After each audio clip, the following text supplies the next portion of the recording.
This is a PokePress special report. So, starting at Reading.With Pictures, in case everybody isn't fully up to speed on this, these guys have done their best to promote literacy using their chosen medium, which is comic books, getting them into the classrooms, getting kids reading any way you can, make it fun, make it enjoyable, etc. And I believe growing year over year, and a whole stable of comic artists and authors who are now contributing and really pushing forward. And at this point, I'll let Trevor do the real detailed explanation, and then we'll just let him do that real quick, and then we'll open it up for commercials. Questions. So as I said, Reading.With Pictures is a licensed 501c3 based here in Chicago. We are a nonprofit organization that gets comics into schools and libraries around the country. Our mission statement is we get comics into schools and schools into comics. And essentially, it started off as kind of a proof of concept that comic books can contain a story that kids actually want to read and also contain important educational content that helps contribute and augment curriculum for teachers and allows them to utilize comic books to teach complex math, science, English, social studies, different topics there in the classroom setting. Volume 1 was kind of our proof of concept, which came out in 2010. The organization started in 2009.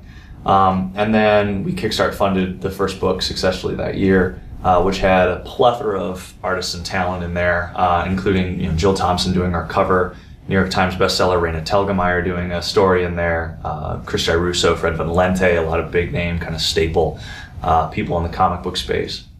And all the stories in there are all ages appropriate and contain educational content as well.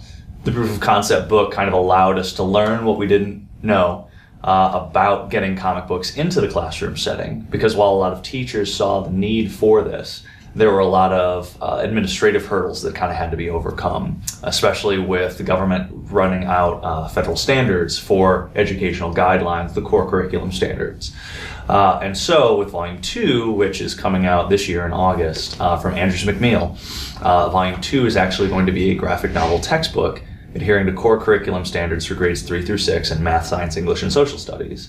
It's not only going to be a graphic novel series that has, again, the educational stories within, but it's also going to come with a copy of a teacher's guide, 150-page document that was put together by our educational professionals at Northwestern University that's actually going to sit there and help teachers create curriculum around the stories that are going to be appearing within the book.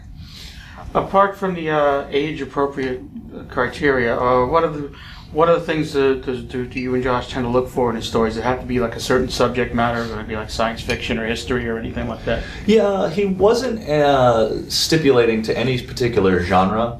Volume 1 in particular has all kinds of things in there. There are superhero stories, there are stories about ninjas fighting giant gorillas. There are stories in there about, there's like a horror kind of story a little bit about a kid that is going to the principal's office. The stipulation that he put in Volume 1 was that it had to be educationally focused.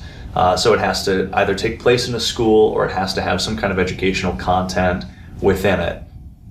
Chris Russo wrote a story, for example, in it called G-Man, which is based on his Image Comics character, which is about a superhero who's in elementary school. And his teachers get replaced by robots as part of the new curriculum mandate. And so, they have kind of this fun adventure in the school because the robots are being way too strict.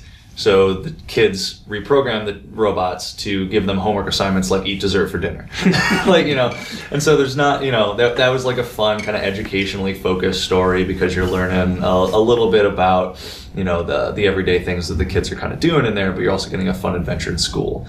Likewise, I did a story called Albert the Alien, which is about the first foreign exchange student from another planet.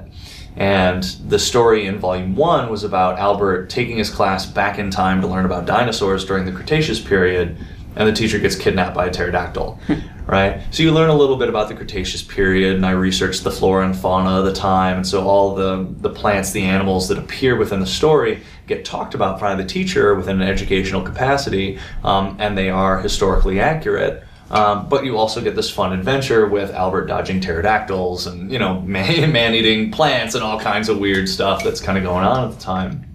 Volume 2, again, with a little bit more of the academic focus, we were really trying to find ways to put a little bit more curriculum criteria within there.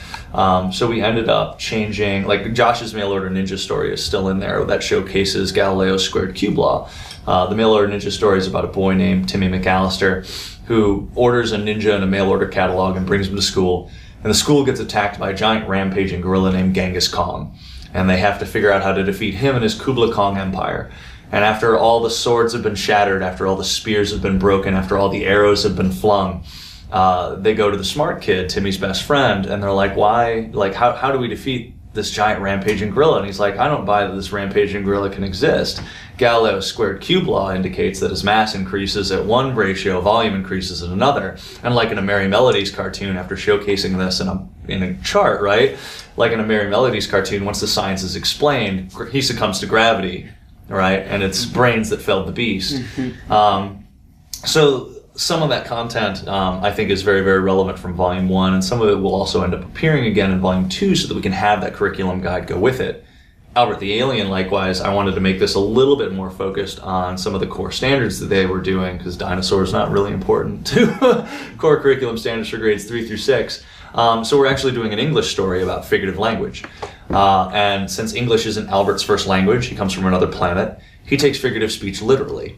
And so the idea was to sit there and showcase visually, utilizing comics' visual narrative, the ability to show how, if figurative language is interpreted literally, how that kind of becomes ridiculous, right? And so the teacher will say things like, hey kids, you're having some great ideas, keep racking your brains. And Albert has this thought balloon come up that's like, human brain plus torture rack equals your brain being tortured. And he's like, why would anyone want to do that?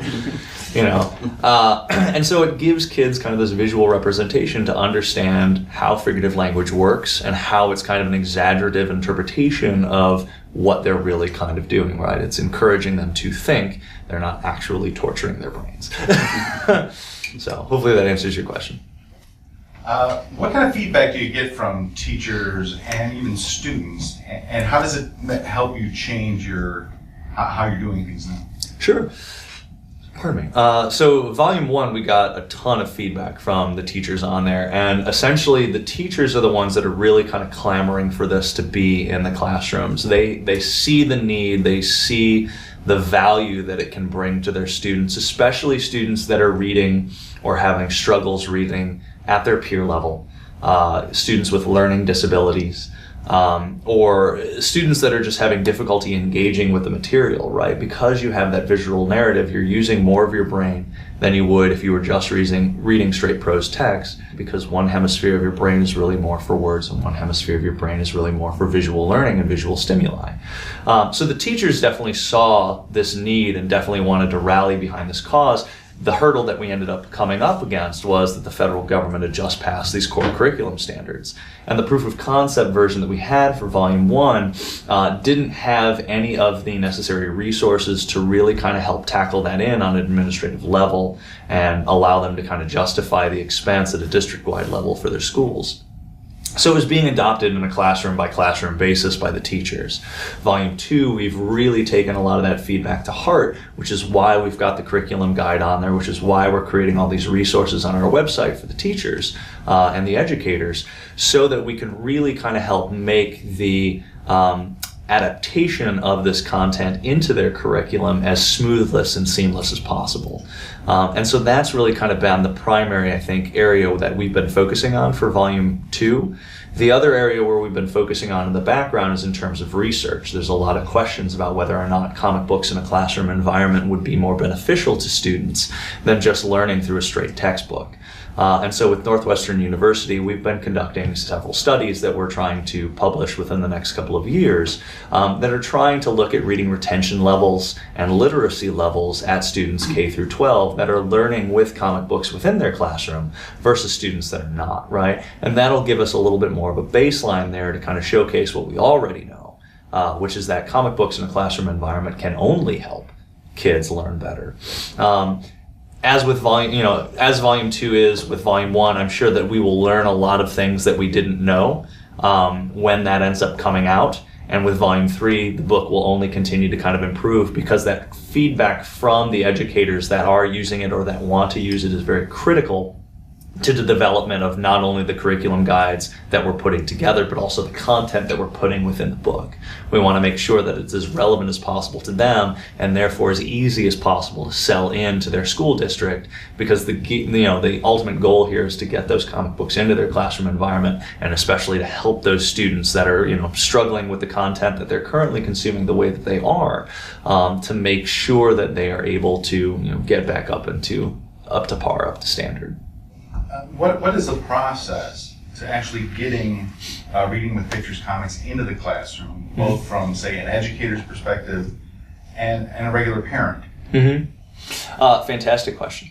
So one of the reasons why we wanted to partner with Andrews McMeel is because they already have presence within classroom environments, and they already have distribution through them. And that was one of the things that we were kind of struggling with Volume 1.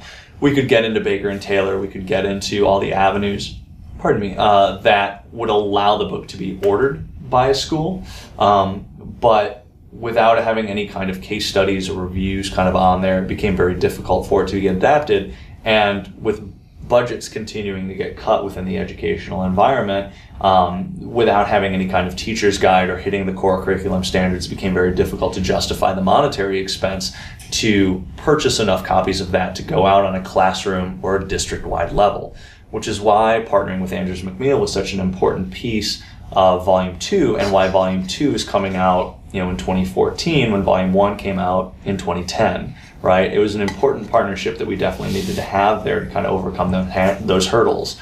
So Andrews McMeel is going to be handling, I think, a lot of the distribution that we're going to have there in terms of a class-wide and district basis. That's where their area of expertise is.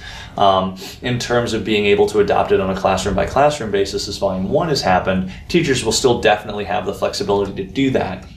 In addition to the bonus resources that we've put on the website on there, and I believe we've also updated the ability for them to upload their own case studies, as they've done that with either our comics or other comics, as well as we are putting a search database on the website as well to showcase comic books that hit a certain genre or that are appropriate for certain grade levels, so that kids can have additional reading options appropriate for them outside of just whatever the English reading is that they need to do for their classes. So from a distribution technicality standpoint, I don't know the answer to that, but we've got a great partner that'll be able to handle that piece for us. And again, I think kind of learning what we don't already know when Volume 2 ends up coming out later this August in time for the school year, that too will end up being a kind of a critical piece for learning how to get that content into the classroom. Yeah, well, first I want to say, it's just a really fantastic idea. Especially right now when, like I said, with the budget cuts come in, it's always the arts that gets cut first. And so I guess what I was mostly curious about is with how it's really integrated into curriculum. Is it are you just kind of looking at it as just a different type of textbook, or are you hoping to promote sort of a creative thinking or some sort of, or just a kind of a more of a love for comics through this as well with students? I think a little bit of both. Pushing the academic agenda there is a little bit more critical, specifically to getting it in on the district-wide levels and kind of getting it sold into the administrators. But from an art component, because visuals are such an important piece of comics, I definitely think that there's going to be a halo effect of art appreciation kind of going around with comic books, and hopefully as educators become a little bit more familiar with and comfortable with visual narrative in an academic setting, the ability for them to utilize comic books in a learning environment in unique ways. For example, when I was in high school, I took a mythology class, and our teacher actually had us retell the story of Persephone from Greek mythology in a comic book format. Right? And there's a teacher in New York. I have a couple of books that I write that kind of, are just like a short story, but they've got like the script, they've got the pencil pages that shows the process through which a team can collaborate and kind of make a comic book. And she usually buys those in bulk for her classes to teach her kids how to make a comic. And then has them make a comic about whatever subject matter she's teaching. I think currently it's U.S. history, right? And so if instead of doing like a book report on Abraham Lincoln or Ulysses S. Grant, could you instead do a comic book about their life? I think it's clear that Trevor could talk about this all day, and he will, just not here. He's got other places he needs to be. So if you guys could join me in thanking him for taking his time here very early this morning. Thank you, Trevor, for being here. Thanks, man. Appreciate it. This has been a PokePress Special Report.